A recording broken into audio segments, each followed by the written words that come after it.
got a special guest today. His name is Boby Tripplet. Stop what you're doing and pay attention. Our largest competitor came to us and asked us to re-renovate a few hundred homes of theirs that were not performing well on the market. For the guy out there who's just getting started into the business, what's some advice you'd give to a beginner?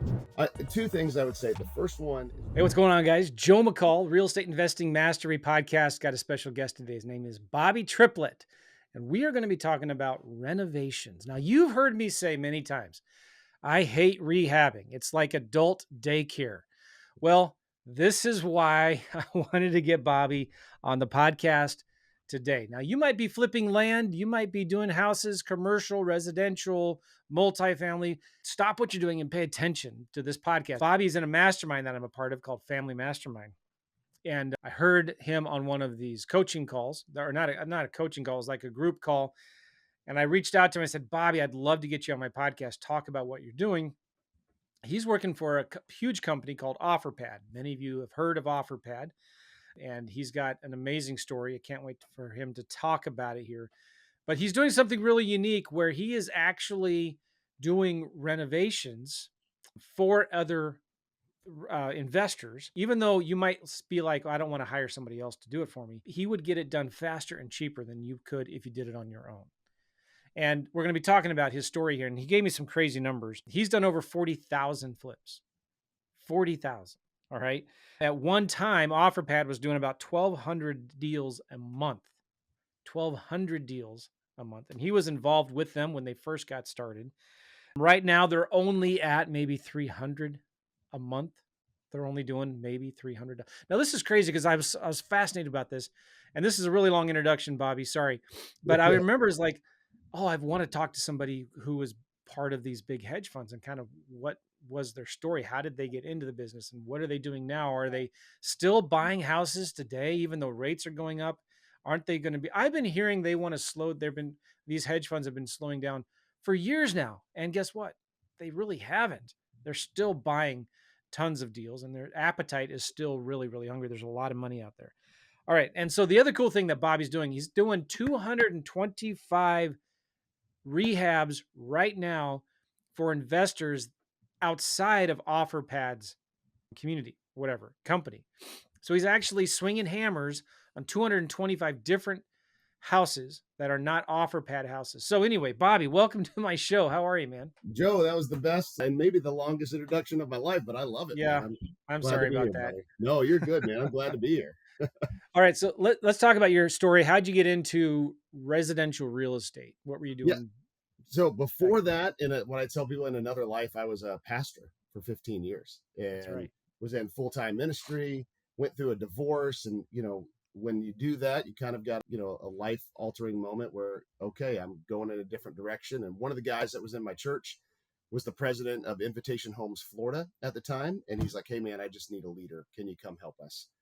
And so that was a lifeline that felt like very on purpose. And little would I know, 10 years later, I've made a career in the single family rental and the iBuyer industry of real estate. So I went and worked at Invitation Homes Tampa, we had about 7,000 houses at that time. And I was in charge of rehab, turn, and maintenance. I was a number 2 for the guy who was running that whole market. And I learned a lot. I learned about a lot of what not to do. And a few years after being there, I was approached by by OfferPad to help start the company. And so I was the first renovations hire outside of our headquarters, which was Phoenix. And I live here in Tampa. And the rest has been history. 8.5 years later. Let's talk about how big these companies are. Maybe someone has not heard of Invitation Homes or OfferPad. How big? Over 100,000 doors that Invitation Homes owns nationwide.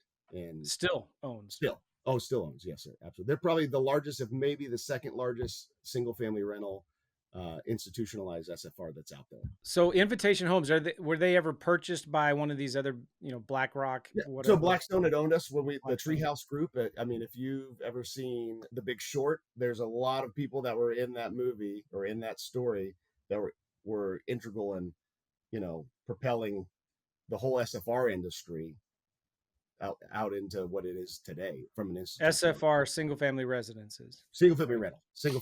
Yeah. So who owns Invitation Homes? They're publicly traded now. Okay, it was a Blackstone owned company at one time. It was. Yeah. And then OfferPad comes along. And that, how long ago did you start with OfferPad? 8.5 years ago. And the company is just about 9 years old. And then how big did they get at their biggest? What were they Yeah, I mean, buying when from? we went public, and I had the honor of standing at the podium at the New York Stock Exchange when we rang the bell together with our CEO and some of our other leaders. We were like almost like 1 point something billion evaluation that was on it. We were doing, like I said, 1,200 houses a month. This is right at COVID, and for the next 2 years, we did that like it was going out of style. 26 markets, 16 states. I mean, not full nationwide, but a really good chunk of some of the largest MSAs that are out there. And it's been a wild ride. I mean, honestly, just getting to learn how I renovate a house in Tampa is not the same way that I would renovate it in Texas, not the same way I would approach it in Missouri, not the same way I approach it in Minneapolis, you know what I mean? And just that whole education of what to do, what not to do it's been pretty incredible. Now, I remember you guys, maybe I'm hoping getting this right. You were one of the first ones to kind of come out with a website that people could opt in and get an offer on their property Correct. from the website. Am I right about that? Yeah. So like we buy up until this year, 100% of the properties we bought, people go to offerpad.com and we'd make them an instant offer on their house. That's where you get iBuyer, instant buyer, right? So that's how we acquired. And there was a website, you could put some information about your property, a few pictures, and it would spit out an offer. But you were one of the first ones, if not the first ones to do that. Am I Correct. right? Yeah, correct. So us, and then one of our largest competitors, Opendoor, at the time. Zillow was in it for a while. And Redfin was also in it for a while. Those two companies are not doing the iBuying anymore. But us and Opendoor, we still actively are purchasing homes through our. Yeah, that was amazing. I remember when that came out, I was thinking, this is the end of wholesaling as we know it, right? Like the end of wholesalers as we know it. And I remember wholesalers at the time were like, oh my gosh, like these stupid hedge funds are coming in with all this money and paying more than anybody else. You know, they're going to run us out of business. And turned out quite the exact opposite happened. You know, it's like all of a sudden now wholesalers have a new buyer to sell their deals to. And, you know, there was a lot of us at the time that were selling a ton of deals to the big iBuyers, the big hedge funds like you guys. All right. So you get into the renovation game. Now, this was what was crazy to me when we were talking about this. By the way, at Chicken and Pickle, is that what the place was called? That's where we went, man. Yeah. It's my first time too. Bobby's in St. Louis. I'm like, hey, well, let's go have a drink or something. So we were like, where do you want to meet? And his hotel. And I was at my daughter's volleyball practice, and it's Chicken and Pickle, which is a place that you can eat chicken and play pickleball. Play pickleball. Yeah. It was snow on the ground and people were still out there playing. It was pretty cool. Yeah. And playing ice hockey too out there. Right. So like, it was fascinating. I was talking to you about this, kind of what you do and how you're doing it now. And OfferPad has this division in their business, and you guys are very, very big company, and you're rehabbing your own houses, but you had this crazy idea of like, hey, let's rehab other people's houses too. Is that right? Talk about that, how that whole thing happened. What was the evolution of that? At the end of 2022, our largest competitor came to us and asked us to renovate a few hundred homes of theirs that were not performing well on the market. And we've got a reputation for what I would call like a comprehensive renovation. Like it's not, hey, one size fits all, or not just, hey, replace that one piece of trim because that was on an inspection board. No, let's make it look like the house is on purpose. And so they had asked us to re-renovate a few hundred houses, and we did in record time for them. And those houses that were not performing, I mean, they were dormant on the market for 100+ days, had all moved within weeks of us being done with them, you know, on a disposition side. So when you say moved, were they leased or were they sold? Sold. So they were sitting dormant because the product was not market ready, and they had asked us to come in and make it market ready for them. And it was a pretty cool partnership, honestly, you know, doing that with your largest competitor. Our CEO, Brian Baer, came to me and he's just like, hey, with rates going the way they're going, we need to leverage your renovation teams to help, one, drive revenue for the company, but two, it's going to keep everybody busy. It's going to, you know, increase your buying power as our volume goes down. Because something you said earlier, a lot of the big funds had chose to get a little bit more conservative on their acquisition appetite, making sure that their buy boxes were exactly dialed in, you know, there's not a lot of margin for error right now. And so to supplement the business, for the last 2.5 years, I've been creating partnerships around the country with single family rental companies, big REOs, some of the big hedge funds. But recently, honestly, in the last 6 months, it's been less about the institutions and more about the private fix and flippers or the private shops, the single family rental shops, where they're doing, instead of doing 100 deals a month with somebody, I'm doing like 5 to 10 deals a month, but I've got 10 to 20 of those clients right now. So it pencils out one way or the other. But what's incredible about it is, sometimes it happens when you are doing business for big machines of companies, it can be a little bit of what have you done for me lately? Or it could be like, hey, that's great. Next, you know what I mean? And when we, in the last, 6, 9 months have been renovating for a number of private fix and flippers, like I know I'm changing their company's future because my systems, my speed, my network, my whatever we have, I mean, they can't afford to go have multiple $1 million worth of salary, and boots on the ground. And like now they're getting to tap into my team, and it's awesome. Like I mean, I feel like it's like I'm in the best way possible. I'm proud of what we're leaving, with each one of these investors. All right. So the mom and pop investor here in St. Louis, Missouri has got 5 properties they want to rehab. Or the wholesaler that's trying to get into rehabbing, he could go out, or she, buy the properties, go find the contractors, hire a manager maybe, or have a bunch of different contractors doing this work. You can come in though and get it done faster and cheaper and better than that guy could. How does that work? Yeah, I mean, the biggest way it works, I've got an incredible team, and I've got boots on the ground in every one of our markets, both like a renovation director who's like that market expert, and then he or she's got multiple project managers that are geographically hired all the way around. So that way we're reducing windshield time, we're increasing efficiencies, and they're managing local subcontractors, local specialty trades, local laborers, local suppliers. So that's the first part of it, right? My team. I 100% am just a talking head without my team. And the second thing is volume transactions. So in renovation, we call it the golden triangle: speed, quality, and cost. And you only get 2 out of the 3. I kind of get 2.5, right? Because my purchasing power, I'm able to really put some standardized pricing that's out there. So the mom and pop, where they're trying to get a bid on every single item, or hey, trying to find just what's on a sale rack, paint wise or flooring wise, to put in there, because I'm only using PPG paints and I'm buying millions of gallons of PPG paint every year, I'm able to get that at an extreme volume discount. Because I only use Mohawk flooring and I'm buying the same 2 LVPs and millions of square feet, like I'm able to help give those savings to our clients that the mom and pops are not going to be on their radar to get volume-based deals. For me, like my suppliers, they're just happy that I'm buying paint and moving flooring. So they don't care as long as it's coming through the OfferPad machine. And then our clients are able to just take advantage of those savings, and also making sure that the product is readily available instead of having to, well, I really like this one the one time and it's out of stock here, so I got to go hunt it. No, it's, if I need it, it's there. So that's kind of a pretty exciting thing. I know somebody, we talked about this person before that I'm very close to, works for a contractor in Nashville, and very frustrating because this is a rehabber who people will hire this person to either rehab or build new homes. And he's robbing Peter to pay Paul. Sure. Right. And this is a very common problem with a lot of contractors. Yeah. And rehabbers, Yeah, right? sure. Like they're taking on new work to get some money to pay off contractors and subcontractors and suppliers from old jobs. Right. And it's a vicious downward cycle.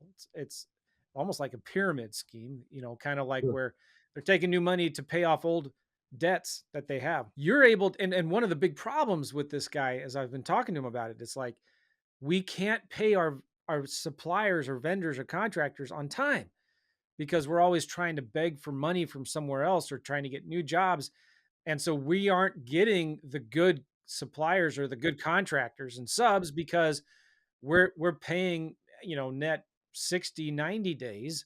And so one of the ways that you're able to hire the best subs, and you can talk more about this, is Sure. because you pay so quickly And even though you may not pay as much because you pay so quickly and you're so reliable, Right. you get the best contractors who bring their best people to your jobs, who get it done the fastest because they know the faster they get it done, the faster they'll get paid. Right. And you pay what every 2 weeks or something like that, Yeah, right? net like roughly net 14 to 17, depending if they've turned it in right. And so 9 times out of 10, I'm paying all my subcontractors and suppliers before my client has even paid me. Yeah. So that demands, honestly, that vendor loyalty. So one of Yes. the things that we have really, I think the biggest benefit is like what I would call front of line access. So when I bid out a job, when I, with my pricing or whatever, once it's approved by the client, we are dispatching within 24 hours and swinging hammers within 24 hours of dispatch. And Which and is they're excited. It's not like I'm having to fit. They're yes. 3 weeks in. Yeah. You know what I mean? It's go time, and it's been really exciting because a lot of people that are what I would call private fix and flippers, like they don't have that capacity. And what you said earlier, like adult babysitting, now that if they're doing it on their own, their ability to go source a deal or manage some financials or chase down whatever else they're trying to do is gone because they're trying to babysit a painting crew, or they're trying to make sure the tree guy showed up, or the septic guy was actually there today, type of thing. That's what my team does, because we'll have boots on the ground project managers. And what I like, I'm a huge proponent of this. Like, I don't hire any estimators. We don't have that role in my company for a reason, because I feel like there's not a lot of accountability on the back end. Our project manager writes the scope of work. Once it gets approved by the client and reviewed by the director, he's the one or she's the one that's got to execute it. So now it's no longer, well, Jeff didn't put that on there, so I didn't know, or, well, I didn't understand what he meant. No, it was you. You wrote it. Let's own it all the way through, soup to nuts, all the way. That's been a big game changer for me because it just requires accountability. And then in that, I think it's been eye opening to me with a lot of private fix and flippers. They're used to getting scopes of work that just say new kitchen, $7,000, new bathroom, $4,000. Well, I've been through marital counseling. I've been through a divorce. We all know that we think in specifics and speak in generalities. And so $7,000 kitchen to me might mean something completely different to you. And then now what happens when the product doesn't match the expectation? Well, then drama ensues, right? And then frustration and tension. And so we go through and I require line item price. Hey, how many linear feet of cabinetry? How many square feet of granite? How many plumbing hookups? How many light fixtures? What is the backsplash going to be? What are the appliances actually? So that way, when we're giving a client a scope of work to review, they know where their money's going. Yeah. And then for my guys in the field, they know what a win looks like, honestly. So is there like a minimum size rehab you guys sweet spot for you? Yeah, Full I gut mean, rehab or we can do it where all. Like my favorites are between that 40 and 60K, where there's a few major mechanicals, and yet we're able to really update the house with, paint and new floors and new bathrooms and new kitchens. We'll do the big gut ones. I've got a handful right there in your backyard that are, 6-figure plus jobs that are, hey, they're historical rewires and replums and, foundation and major basement work. Those ones in certain cities just come with their own little hangups because of, municipalities and permitting. We'll do turns as well for single family rentals. So like, I just won't do anything typically sub $2,500. I don't really have the capacity to chase what I would just call work orders. So if it's over $2,500, then it's like, hey, we're gonna do some touch-up paint, put some new floor, and need some new appliances in this. Great, we'll help you on your turn. The only thing we don't do is additions. That's a whole different ballgame, Joe. Like having to do an addition, now your permitting is different, depending on where you're at. We had one I learned the hard way for a private fix and flipper in Atlanta, and they wanted to do in this up and coming neighborhood an addition. It was maybe a 2-1, 900 square feet house that they wanted into a 4-2, and it now looks beautiful that we're done. But we were hung up in permitting because we had to remove a tree that an arborist refused to even walk and look at our property for 4.5 months. And all the permitting was, I'm like, I will plant you a forest anywhere you want. I'll plant you 2 forests. Just like, please sign off on this permit so that we can finish this project or start the project. And I've learned my lesson that there's other contractors who are much better at additions than me. So so are most of your your clients, the investors that are flipping these homes are what Yeah. percentage of them are like fix and flippers or they're rehabbing to rent? I would say probably like 65-35. So fix and flip is predominant. Oh, maybe 60-40, and then I have a number of single family renters that some of them are like regional ones. Some of them are not quite national. Some of them are just local where, for instance, I've got a guy in Dallas, great client of mine. They build portfolios in 5 or 6 markets, but he doesn't have any renovation employees in markets. So he's basically renting my team. And we're doing all of his turns and we're doing all of his initial renovations. He's got access to each one of my project managers' phone number, and he gets to use them without having to necessarily pay for them. And what works for me is all of my team is hired to do offer pads work. And then we're just leveraging our capacity. Like if I'm staffed to do 100 flips a month in Atlanta, but I only bought 65, well, man, now I've got 35 other flips I can partner with somebody else on, and it keeps everybody moving. So then how do you get paid? Is it a percentage of the total rehab budget or is it a time and material type of how do you typically work You know, that we out? we will do what I call a fully baked scope of work, where when we write it in together, it's labor, material, taxes, margin is all completely in there. So when they approve the scope of work, like that total number will come to us, and we're paying all of our people, we're paying for all the material, and then there's a slight margin on that for us to make money. And I know this is one of the things you told me before, but I just want to make sure I'm right. You're pretty confident you can actually get these rehabs done cheaper and faster Sure. than the investor who would go do it on their own. Yeah, so I would say if you've got one guy who's doing a property at a time and he's buying the clearance aisle and the oops paint and he's going to scratch and dent, he's going to be cheaper than me, right? But if that's not sustainable and that's not No. scalable, so typically, and I'll just say this because I'm here in Tampa, the going rate for paint, like on Angie's List, for like residential painters, for walls, ceiling, trim, and doors, right, is roughly between $3 and $5 a square foot. And some of them you have to supply your own paint. Some of them they supply the paint. I am a third of that, less than a third of that, just in Tampa, and mine includes labor and material. So you think about this: $1.88 a square foot is what I charge here in Tampa, and I'm still cheaper than if you went and found on Angie's List. Now if you're going to do the labor yourself, Joe, and it's your house, and you're trying to say, okay, that's great, but like then you got to ask, how much is your time worth, and what else are you missing out on because you're slinging paint? Well, and bottom line too, the fact that you're going to get it done faster with better Right. contractors because you pay fast, because you pay on time. And because we've got a network that have been doing business with me for 8+ years. So for some of my contractors around the country, I'm their main source of business. So they are picking up the phone every time I call. They're answering the email every time we fire it. And they're the first ones at the job site ready to go because we don't do a pay to play type of thing. It's all based on merit. Like, hey, Yeah. the guy's winning. I'm going to keep keeping him fed because time is money in my world for OfferPad. Every day matters. And you think about it. If we had a mediocre deal, right? We buy this house and I crap the bed on timelines. Now all of a sudden that ROI goes out the window.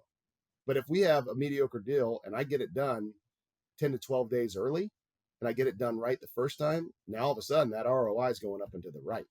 And if I can really help mitigate our ROI performance by how fast my team performs and how well they do it the first time.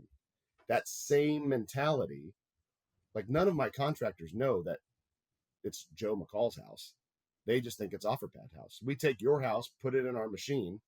Now, the difference is if you're wanting to do fully customizable 20 different paint colors and shiplap on everything, and you want this one obscure tile and this one obscure flooring, I'm not the guy for you. But if like we've got a system of, hey, I've got a tan scheme, a white scheme, and a gray scheme, everything matches: the paint, the flooring, the cabinets, the countertops, the fixtures, and you want to go with what we would call like an industry standard, boom, we're built for speed on that. Well, I love that because time is money on this too. The faster you can Absolutely. sell the deal, the faster you pay off your private investor or your hard Sure. money, the faster you get on the market, the faster you get your money back. Yeah. It just makes perfect sense. Well, and then you think your holding costs go down too. What if it's in an HOA? What about your utilities? What all the above? Or what if you're in Yeah. a rough neighborhood and the opportunity, if the longer you drag out, the more opportunity you have for vandalism or for theft. Yeah. So speed is a big deal. Are there certain areas, St. Louis, you were here, you've been here several times. Like, are there certain areas in St. Louis you're just not going to touch? Nope. I have walked Really? in all of them. And I walked out of all of them too. There's been some All right. scary moments, I'm not gonna lie, where I was like, I don't know if I'm coming home today, and chasing trespassers out of houses that are full of, graffiti and boarded up windows. But when we were all said and done, we turned it into something we could be proud of. Well, good for you. I definitely make sure that I'm not driving the nicest rental car when I'm in market. You know what I mean? So Yeah, I 100% know what you mean. I got some funny stories about that, but we got to move on. What markets are you guys in? yeah, so Or just 26 of them. I'll send you over a list, and that way, if you wanted to post it. But on the east side, we start from Nashville and we make our way all the way down into Florida. So Atlanta, Charlotte, Raleigh, Columbia, South Carolina, Jacksonville, Tampa, Orlando. And then we go Midwest. We've got Columbus, Ohio, Cincinnati, Indianapolis, Minneapolis, St. Louis, Kansas City, all the four major ones in Texas, the Dallas, Austin, San Antonio, and Houston, Denver, Vegas, and then our headquarters is Phoenix. And we have some smaller sub markets like Jackson, Mississippi, and Oklahoma City, Oklahoma, Birmingham, Alabama. So we stay pretty. I'm on an airplane at least 3 times a month, and yeah, I don't know how you do that. well, I also got to meet all of my people in the field and make sure that we're all marching to beat the same drum. All right, so let's talk about the direction that you see the market heading. Are interest rates going to come down, do you think, or does it matter? We believe that. So in all the conferences that I've been in industry wise from the institutional side, there's a lot of hope and a lot of optimism around Q2 and the financials, expecting some kind of rate reduction. Everything that I hear from our colleagues around is that Q2, those who've been sitting on the sidelines not deploying capital are probably going to start deploying it at a more aggressive rate. So So what does that mean for us everyday investors, wholesalers, rehabbers? More opportunities to buy properties, or are the hedge funds going to be coming back in I think, to buy if more? I'm a betting man, I'm going to tell you the hedge funds are going to start to come back in. Probably not as aggressive as they did in like 2000, 2001, beginning of 02 or 22, but they're going to start coming in. They've been sitting on billions of dollars, not deploying it. They've been actually kind of offloading some of their non-performing assets and selling them to other investors around the country. So I think that the appetite is there for them to start buying. What I would say, though, is the opportunity now, the houses that the hedge funds were buying up that private investors couldn't get their hands on, I would take a good hard look at those deals because they might not be there the next time around. You know what I mean? Here in a couple months, if that makes So sense. if you're a wholesaler, and and I know wholesalers on houses and land that were making a killing selling deals to hedge funds and to home builders, like, do the markets that were hot 4 or 5 years ago, are those going to be the same markets that are hot today, the same types of homes? Potentially, where we are seeing a lot of growth for whatever reason, Atlanta is always still one of the busiest markets in the single family rental world and in the fix and flip world. It's huge. There's a lot of people there. There's a lot of opportunity in Atlanta. The Carolinas have been very exciting for us, over the last couple months. And then we're seeing some really good growth in Midwest markets, opportunities in Indy, Ohio, Columbus, and Cincinnati. I think there's also a big push for these tertiary markets like your Birmingham's and Minneapolis's, where like they're not as sexy on, like as like an Atlanta or a Charlotte or an Orlando, but man, there's value there and there's growth that's happening in those cities. I think that's exciting too.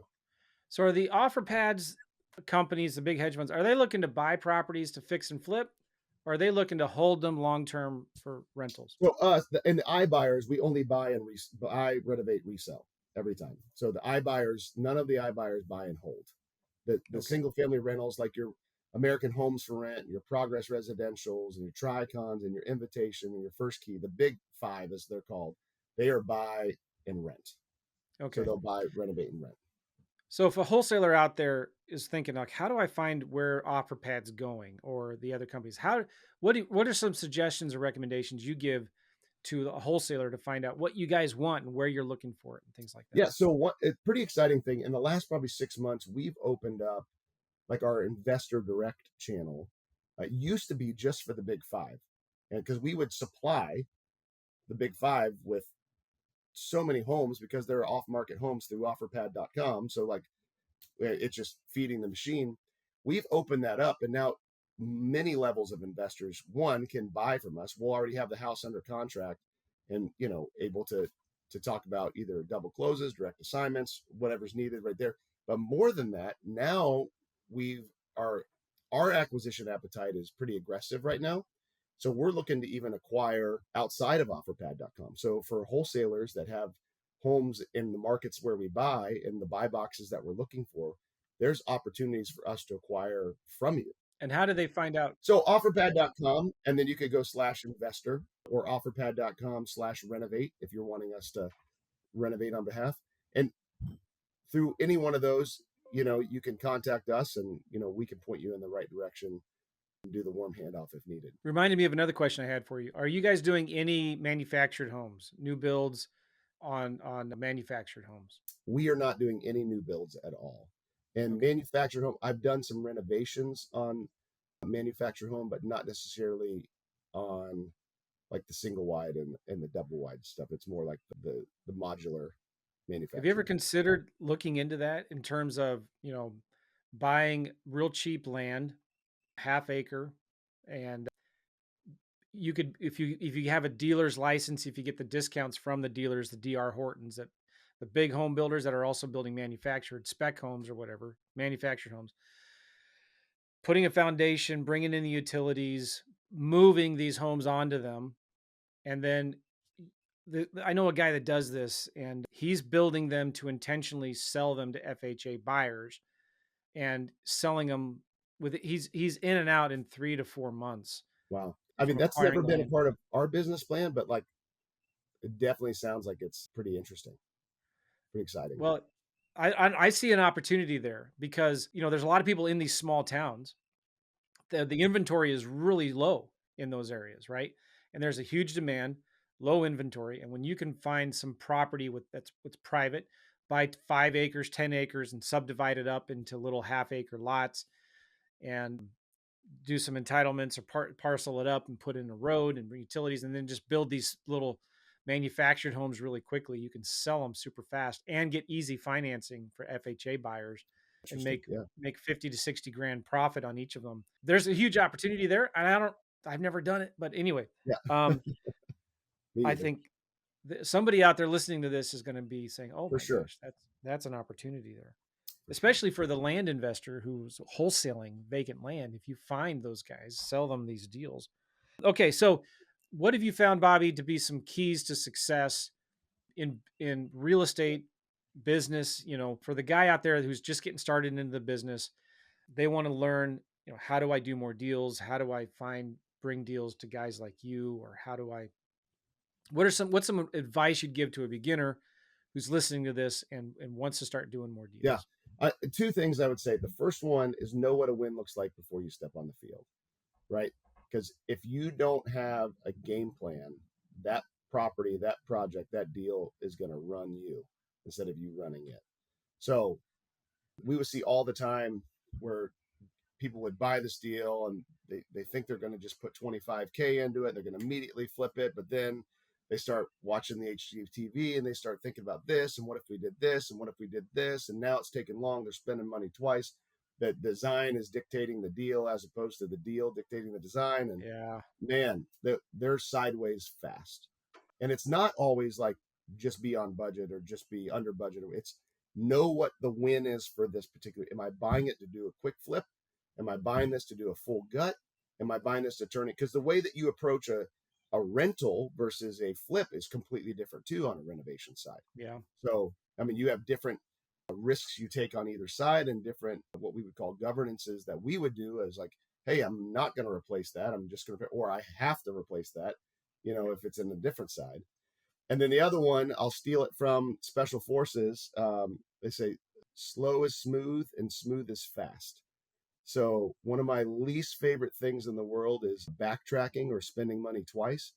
And that happens a lot of times when our guys are getting their out in front of their skis. They're trying to just run too fast. I would rather you go slow so you're making the right decisions. It's going smooth. And because you didn't have to now make new decisions and back decisions and run back to Home Depot or what, now all of a sudden that job's getting done faster. So we preach that all the time to our teams: slow is smooth and smooth is fast, as That's opposed to just trying to hurry up and cause chaos all the time. Love it. All right. So how can people reach you, or do you just send them to the OfferPad website? They can do one of two things: offerpad.com/renovate. And there's a quick form on there. Tell us a little bit about your project. We'll set up an introductory call. Or if you'd rather just contact directly, you can go renovate@offerpad.com. And that'll go right to our client account managers, who will set up a meeting with you and me. And we can talk about your projects. We might be the right fit for you. We might not be. Or you might say, hey, I'm currently only operating Cleveland, but I really want to talk about Columbus, Ohio. Well, man, we can help you scale. That's one of the things that's been interesting, Joe, real quick. Like, we're helping people with their pressure relief valve or their capacity, right? Hey, I don't want to if you got a couple contractors you love working with, I don't need to take their business away from them. But if you're only limited to 2 deals at a time because of that, and you're wanting to be at 5 deals, we can help you scale. The other way is we're helping people expand. One of my first clients in St. Louis, doing a lot of affordable housing there in St. Louis, they were really, they came into some funding, and we helped them scale to Indianapolis. We helped them scale to Columbus, Ohio. We helped them scale to Jacksonville, Florida. And so now they're building sites all over because we're already there. So their business model is, we're going to buy houses where our renovation partner is, so we don't have to reinvent the wheel, because we like the product and we trust the people. And then the third way we can help everybody out is, I've got a hero complex, so it works out great for me too. When renovations go sideways and somebody is robbing Peter to pay Paul and is sitting on your deal but cashed your check, and we unfortunately have had to bail people out a lot, where homes are just sitting, or somebody ran off with a deposit. The good news is we're a publicly traded company, so I don't think the FTC would like me running off with anybody's deposit. But we will absolutely be able to come in and use our speed and our cost-saving measures to try to save the day for you if possible. All right, man. Offerpad.com/renovate, or send an email to renovate@offerpad.com. This has been a cool conversation. I love this concept of what you're doing, of how you are helping people renovate deals, and you found a way to do it profitably. Like, that's the crazy thing to me. And it's actually working for you. And it is. You're winning by making money on these deals, and the individual investors are winning by getting it done cheaper and faster and better quality. The contractors are winning by providing good work, getting paid quickly, on time, for the work that they're doing. And the end buyer who's buying the property is buying a really nice new home, a new rehabbed home. It's just such a win-win for everybody involved. Yes, and sir. I'm glad you're bullish about the future market and where we're going. It sounds like it's a lot of opportunity coming down the line. I believe so too, my friend. I believe so. All right, good, Bobby. Can people follow you on Instagram? Are you into that? I am on LinkedIn. I'm the old fuddy-duddy that's got, during COVID, I decided I was not going to be on all the social medias anymore, but I am on LinkedIn, so they can find me on there, Boby Tripplet. But if not, shoot me an email and I'll give them my cell number, and we can talk directly. Yeah. Okay, Bobby. Thank you so much. Appreciate you guys. We'll see you all later. Thanks, brother. Thanks, Joe.